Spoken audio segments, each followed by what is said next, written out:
Assalamualaikum warahmatullahi wabarakatuh. Kembali lagi bersama Al-Fakir Muhammad Usman dalam channel YouTube FPMJBM. Setiap orang pernah muda dan setiap orang mempunyai pengalamannya masing-masing. Dari segi hal kebaikan, dari segi hal yang dalam keadaan sulit sekalipun, dalam keadaan susah sekalipun, pasti semua orang diberikan oleh Allah Subhanahu wa taala ujian hidup masing-masing. Kali ini Al-Fakir akan memintakan keterangan dari para narasumber mengenai sejarah dari mereka yang insya Allah kita akan mengambil hikmah dan pelajaran yang sangat berharga dari mereka tentang kehidupan masa mudanya, tentang pengalaman mereka di dalam menuntut ilmu agama, tentang pengalaman hidup di dalam bermasyarakat.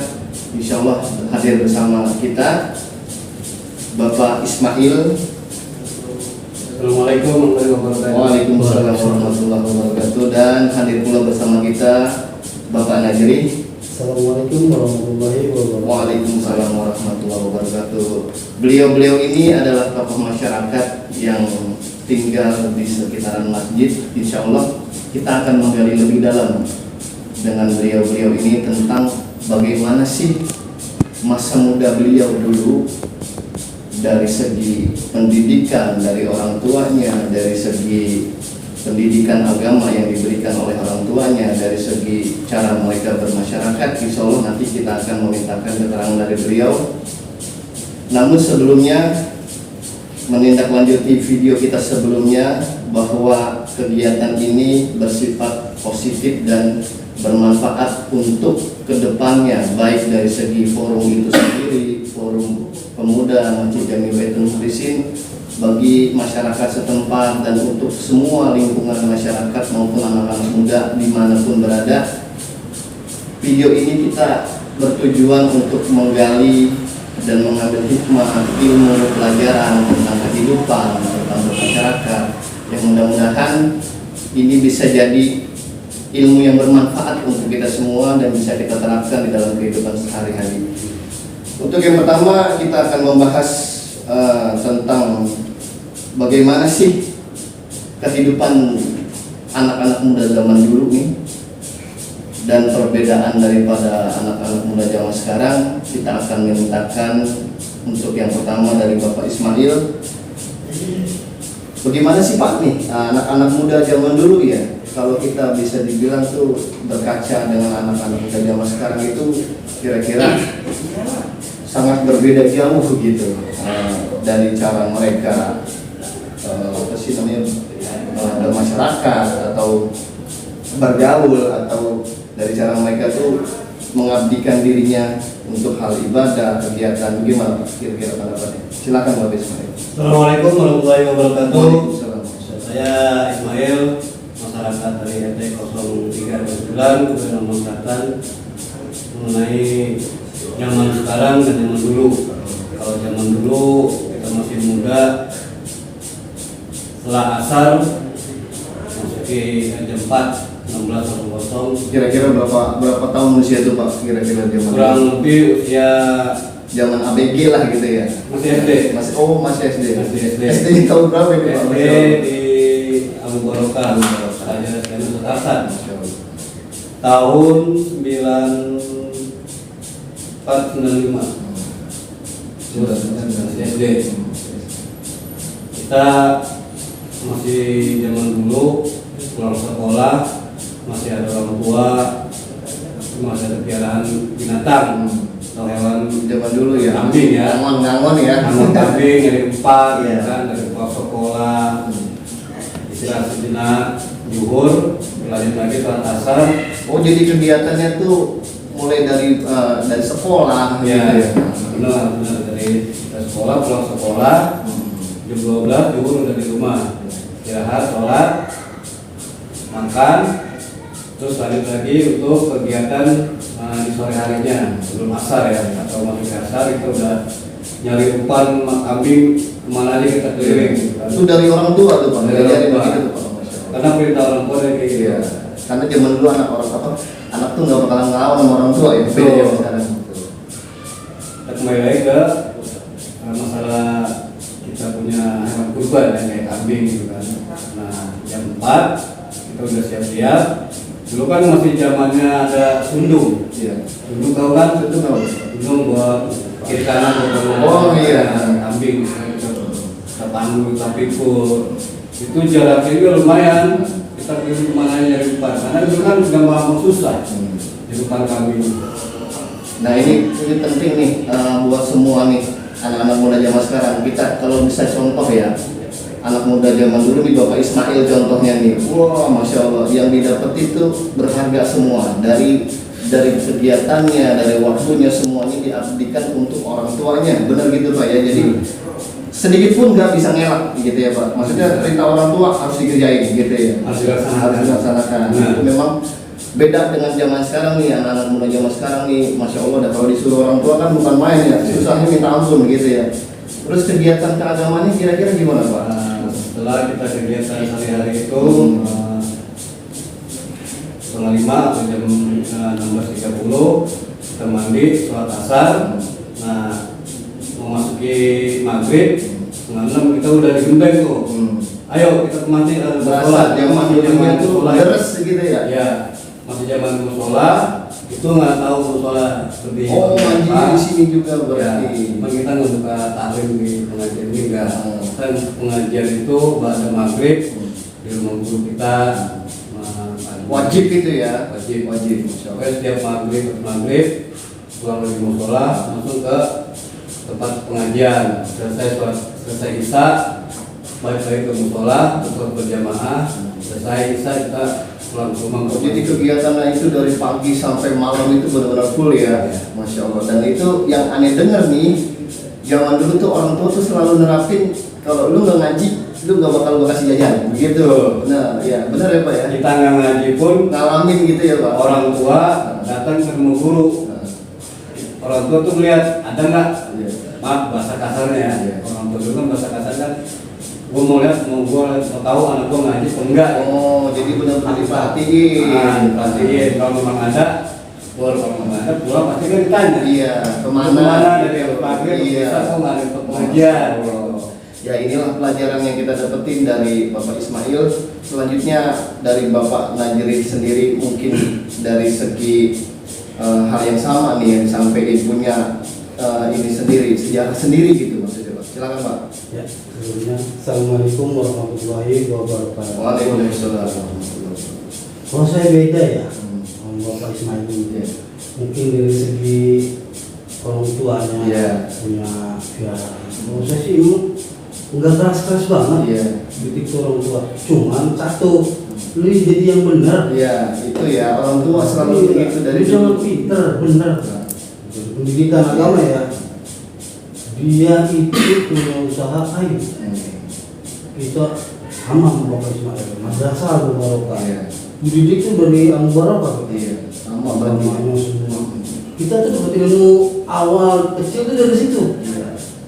Udah lulus SD baru kita tuh gembleng ngaji orang tua. Jujur aja saya mah dari orang tua pribadi. Iya. Enggak ada tuh namanya habis maghrib kita ngayap. Nggak ada itu. Zaman sekarang kami anak sekarang nih Masya Allah Pak, maghrib aja ya masih di lapangan gitu kan. Nah itu kita kembali lagi peran orang tuanya itu Pak. Peran orang tuanya. Dan untuk Bapak Najri sendiri tuh pasti punya anak lah gitu ya. Gimana yang Bapak terapkan untuk anaknya Bapak sendiri? Untuk saya pribadi anak ya nggak keras-keras juga Iya. ya, sama dengan orang tua yang dekat saya. Jangan jadi orang pintar, Iya. jadi orang bener aja. Benar. Ngajinya harus benar, sekolahnya. Kalau orang pintar tuh susah. Pintar Bisa bohong. pintar-pintar nih. Iya, pintar bohong, pintar nyolong gitu ya Masya Allah. Kalau juga menjadi ya sampai gitu ya. Jadi pendidikan agama itu saya bikin juga. Yang penting intinya habis maghrib jangan ngayal. Ya, itu udah wajib zaman dulu ya ngaji gitu ya. Kalau orang dulu tidur pun kita dikasih jaka, Dikasih sama orang waktu. tua. Iya, Masya Allah. Jam 9 harus ya. Zaman dulu lampu gini-gini enggak. Masih ini dulu mah ya, masih apa sih namanya? Lampunya Pakai mak. iya, pakai Iya. romak gitu ya. Masya Allah, belum ada penerangan kayak sekarang. Dan ini menarik pemirsa, karena dari Bapak Ismail dan Bapak Najir ini masih zaman dulunya itu ngalamin yang namanya ngaji pakai ketromak gitu ya. Mampu pelita. Iya, pakai pelita. Zaman dulu tuh belum ada lampu kayak sekarang nih. Zaman sekarang kita udah masya Allah sangat dibantu adanya teknologi, bisa ngaji lewat handphone juga. Zaman dulu kalau bisa ngaji nggak punya handphone kan bagaimana? Iya, benar-benar alibata gitu ya, ngajinya masih sama guru. Nah makanya banyak zaman dulu tuh orang-orang tuanya yang ngajinya meskipun cuma baca alibata, ikro, tapi dapat. Nah ini yang rahasianya yang bakalan kita gali lebih dalam nih, karena punya ini sendiri lah. Namanya manusia kan ngaji itu kalau misalnya lagi enak moodnya gitu ya, bener ya Pak? Kalau lagi enak moodnya ngaji ya, gitu kan? Kalau lagi gak enak moodnya males kan begitu ya. Nah dari Bapak Najir ini gimana nih cara supaya ngajinya tetap semangat gitu dari zaman dulu gitu kan? Kita ngambil hikmahnya dari Bapak Najir ini, dulu ngajinya biar semangat tuh apa sih gitu, rahasianya gitu? Kalau saya pribadi sih untuk menyemangati diri sendiri dengan cara ya dipaksa. Iya. Harus Apapun. dipaksain, benar. Apapun, atau Apapun. sakit pun, salam orang tua. Iya. Susah kita kan tiap hari ngerti ya. Iya. Padahal lu guru kita ngomong yang sakit atau yang ngayal. Iya. Ngomongnya susah, paksa. Kita mau alasan apapun pasti ditanya sama orang Intinya tua. lu dapat gak dapat, penting gua ajarin. Iya. Kayak begitu.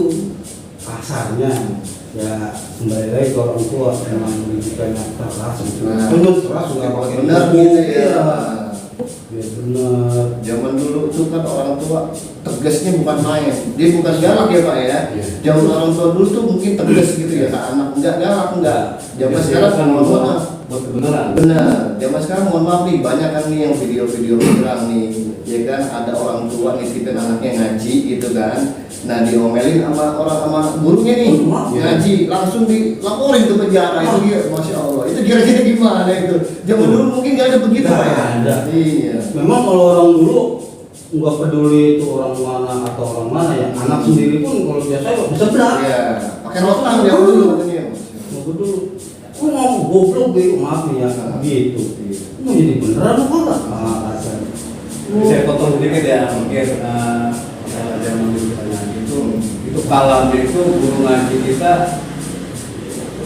tipis tapi semacam kayak jualan pancingan, jualan Pistar gitu ya. Ya, Oh, iya. itu kita duduk jarak jauh aja kita guru di sini Itu duduk. punya pengalaman sendiri. Kita di depan dia itu dia nggak nyamperin kita lagi, jadi tinggal lu baca salah, tinggal ketok doang. Tapi nggak ada ini ya Pak ya. Maksudnya misalkan sampai nangis misalnya gitu ya. Nggak ada dulu. Ngadu sama orang tua, pastinya disalahin juga kita, gitu Iya. kan? Ya disalahin Kita kita, yang disalahin. bukan gurunya, bukan. Zaman sekarang tuh gurunya yang disalahin, masya Allah. Gurunya apa dipenjarain cuma gara-gara anaknya di sebelah. Nah, itu yang bahaya. Jadi hikmahnya di sini, guru itu, apalagi guru agama gitu ya. Hikmahnya dari Bapak Najiri, dari Bapak Ismail, guru itu sebagai orang tua kedua, benar kan? Dari orang tua kedua kita yang mendidik kita secara batin begitu lah. Jadi ilmu yang disampaikan oleh guru itu kalau kita yang ngajinya serius pasti dapat gitu kan. Kalau kita ngajinya bercanda ya pasti nggak dapat lah gitu kan. Oh, yang nggak usah ngaji lah, bukan main doang. Ya begitu. Jadi memang zaman dulu tuh diterapin tuh ngajinya tuh bener-bener yang paling diutamain tentang keagamaan lah bisa dibilang gitu ya. Oke, untuk selanjutnya ini saya mau tanya ada ini sendiri nggak nih Pak? Kira-kira pengalaman yang paling berharga gitu dari zaman Bapak Najir masih kecil sampai beranjak dewasa sampai sekarang baru merasakan ya Allah dulu aneh aja begini nih gitu. Gimana caranya aneh supaya anak-anak kan nggak semua orang tuh punya sistem yang sama dalam mengajarkan anaknya pendidikan gitu kan. Pasti ya sekarang gini misalnya dulu aneh aja begini nih sebagai orang tua kan nggak bisa juga anaknya kita dapetin anak kita sendiri gitu ya, nggak bisa dapetin apa yang mau kayak kita gitu kan. Maksudnya kira-kira Bapak Najir gimana? Pendapat ya. Iya pendapatnya. Masalah tentang keagamaan. Iya. Pribadi ya. Dari pribadi Bapak sendiri. Ya intinya kita harus serius. Jangan main-main masalah agama. Beda kan sama sekolah umum gitu ya. Karena untuk akhirat kita bakalan dapat dunia. Harus serius itu. Nah, Apapun itu.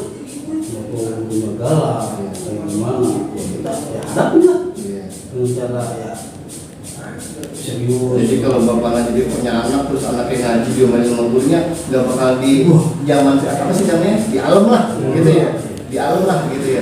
Ngadu bagaimanapun anak Iya. juga nggak bakalan. Iya. Dunia yang gitu kasarnya. Iya. Bapak Ismail sendiri gimana nih kira-kira? Kalau pribadi saya dulu ngaji itu sekolah permintaan dari orang tua sendiri, lu sekolah kalau bisa masuk madrasah ibtidaiyah.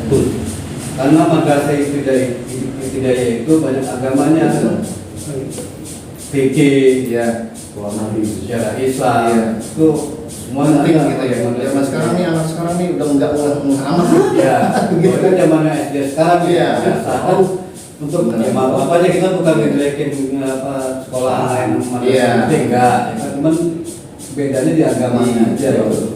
Yang kita ngalamin yaitu fikih, Memang jujur sejarah aja. Islam itu Saya malah ada dulu itu. agama nih Iya. dari SD. Iya. Kamu baru. Masya Allah.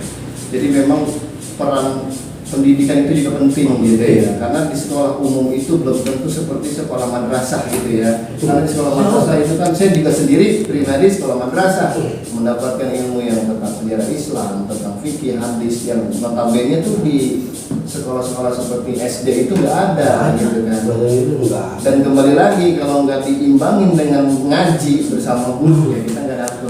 Betul. Diurusin lagi. Dan Ya, harapannya alhamdulillah itu saya dulu kan keluar dari madrasah ibtidaiyah masuk ke Sanawiyah MTC 3. Iya. Jadi terus dikembangin gitu ya. Terus. Iya, Jadi dikembangin. ada perkembangan lah Iya, kan dari yang madrasah ada itu masuk madrasah. Sanawiyah gitu kan. Perkembangan ya, alhamdulillah. Ilmu agamanya lebih luas jadinya gitu ya. Alhamdulillah. Alhamdulillah. Untuk harapannya sendiri nih dari Bapak Najeri, dari Bapak Ismail untuk anak-anak muda ke depan nih, apalagi kita perhatiin sekarang nih ya, Masya Allah nih. Anak-anak muda sekarang tuh nggak bisa lepas dari handphone, ya kan? Zaman sekarang tuh apa sih yang nggak ada di handphone? Nah itu kan kita perlu perhatian nih dari orang tua. Tapi kan kita nggak mungkin 24 jam merhatikan Iya, dia. betul. Mungkin dari segi apa yang dia lihat di handphone, apa yang dia apa sih namanya tonton gitu, tonton di handphone. Terus ya mohon maaf nih, zaman sekarang juga banyak anak-anak yang main game online, ya kan. Terus apalagi menjadi sampai ada judi online dari handphone juga. Nah itu kan sangat mengkhawatirkan nih. Kira-kira Bapak Najib sendiri nih harapannya untuk anak muda zaman kedepannya gimana nih dari Bapak Najib? Harapan yang pasti dari saya mungkin untuk keluarga saya Pribadi dulu. Iya. Insyaallah. boleh main HP atau handphone, cuman kan jangan terlalu dalam lah Iya. untuk anak saya itu nih saya Nah, bilang. dibatasin Iya. lah gitu waktunya ya. Dan saya pribadi pun enggak semena-mena banyak banget, Iya. enggak, justru enggak kuat saya. Iya. Nah harapan semoga untuk forum ini ya anak mudanya jalan terus lah, pantang mundur, karena untuk agama itu dan kemakmuran umat itu penting. Iya. Dan kita pun mendukung lah sebagai orang tua apapun yang kita lakukan dulu. Selama itu bermanfaat Betul, gitu. itu penting. Mendekatkan diri mereka sendiri kepada Allah lebih rajin ibadah gitu. Dan nasihat untuk anak forum ini ya mudah-mudahan kedepannya biar ada peningkatan lagi ya. Dan dibalik terus keagamaannya ya. Bukan dalam hal kegiatan keagamaan aja mungkin ya, dari segi sosialnya pun harus dikembangkan gitu ya. Lebih ke masyarakat. Masyarakat juga. Dari Bapak Ismail sendiri kira-kira nih Mungkin harapannya pertanyaan saya sama negeri sama sama. nggak beda jauh. Nah, pada- Harapan saya sih untuk forum pemuda Masjid Baitul Muhsin dikembangkan lagi, juga kan sudah ada senior, untuk juniornya, hancurnya itu di batin saya Bangga sendiri, gitu ya. di batin saya sendiri tuh masalahnya kayaknya makin maju aja gitu ya Astro itu kan. Alhamdulillah gitu. Karena memang kita juga perlu dukungan Ya. dari Bapak, dari tokoh-tokoh masyarakat sekitar, karena kalau kita maju, kita punya pengajian, kita punya kegiatan yang bersifat keagamaan tanpa bilang Ya. dari orang tuanya, dari masyarakat itu kan kita nggak punya adab gitu Ya. ya. Tetap mereka kita dukung, terus dan ada dukungan juga support dari orang tua, itu paling penting, doa lah bisa dibilang gitu ya. Terus kira-kira pembinaan apa nih bagi rekan-rekan mungkin anak-anak muda zaman sekarang tuh yang masih belum mau ikut ngaji, masih belum mau duduk di majelis taklim, masih belum mau duduk di dengerin ceramah lah, atau duduk sama-sama kita berselawat, ini kira-kira pembinaan yang diterapinnya apa dari Bapak Ismail dan Bapak Najri, maksudnya caranya seperti apa? Oh, itu gampang. Kita Caranya, rangkul. kita rangkul gitu ya. Dari yang muda, jangan yang muda doang. Iya. Anak orang tua. Iya. Itu harus kita rangkul. Harus dirangkul. Untuk kemajuan pemakmuran masjid. Nah, Tanpa ada rangkulan itu nggak bakal. iya. video kita ramaikan masih Ah. bisa. Itu. Karena ini penting juga nih, ya. Penting juga ya Pak ya. Oh. Karena zaman sekarang nih, mohon maaf banget. Zaman sekarang tuh banyak ada orang tua yang kadang gini, udah, sono lu ke masjid ngaji. Dianya Iya, tapi dia kan nggak gitu. Jadi sebelum memberikan contoh harus menjadi contoh, gitu ya Pak. Jadi dari orang tuanya sendiri mencontohkan untuk anak-anaknya, karena memang dari awalnya tuh memang pendidikan pertama gitu ya, seorang anak dari orang tua gitu kan. Orang tuanya mohon maaf benar apa nggak benar ya anaknya ngikutin kan begitu ya. Tergantung pergaulan juga nih gitu kan. Jadi mudah-mudahan nih apa yang disampaikan Bapak Najri, Bapak Ismail, harapannya ke depan nih perlu dirangkul gitu ya. Jangan yang belum bergabung sama kita, yang belum ikut duduk untuk ngaji dengan ceramah atau baca Quran, sama-sama kita baca selawat itu malah kita jauhi gitu ya. Jangan banget ya. itu. Betul. Ya mudah-mudahan apa yang disampaikan Bapak Najri sama Bapak Ismail ini bermanfaat untuk kita semua. Amin. Dan apa harapan dari mereka untuk kita ke depannya, mudah-mudahan kita kembangin lagi, lebih maju lagi.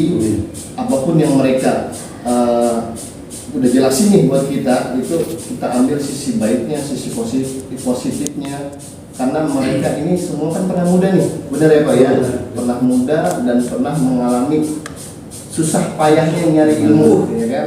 Mau itu ilmu pendidikan, mau itu ilmu agama, udah kenyang lah bisa dibilang gitu ya. Nah ini pelajaran yang kita bisa ambil kali ini dalam podcast kali ini. Mudah-mudahan apa yang disampaikan beliau-beliau itu bermanfaat untuk kita, terutama untuk Al-Fakir sendiri. Apa yang mereka sampaikan ini jadi kedepannya tuh jadi semangat, jadi support buat kita, dukungan untuk anak muda ini supaya lebih berkembang. Mudah-mudahan beliau-beliau ini selalu diberikan kesehatan oleh Allah Taala, dijaga, diberikan rezeki yang banyak, panjang umur, dan diberikan keluarganya yang sakinah mawaddah warahmah. Amin. Terima kasih Bapak Najri, terima kasih Bapak Ismail atas keterangannya. Mudah-mudahan podcast kali ini bermanfaat untuk sahabat semua. Insya Allah kita akan lanjutkan podcast selanjutnya untuk hal-hal yang lebih bermanfaat dan yang lebih membangun untuk anak muda kita supaya lebih mendekatkan diri dalam hal agama maupun dalam hal sosial.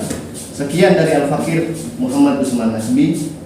Terima kasih atas waktunya. Jazakumullah khairan. Assalamualaikum warahmatullahi wabarakatuh. Waalaikumsalam. Terima kasih.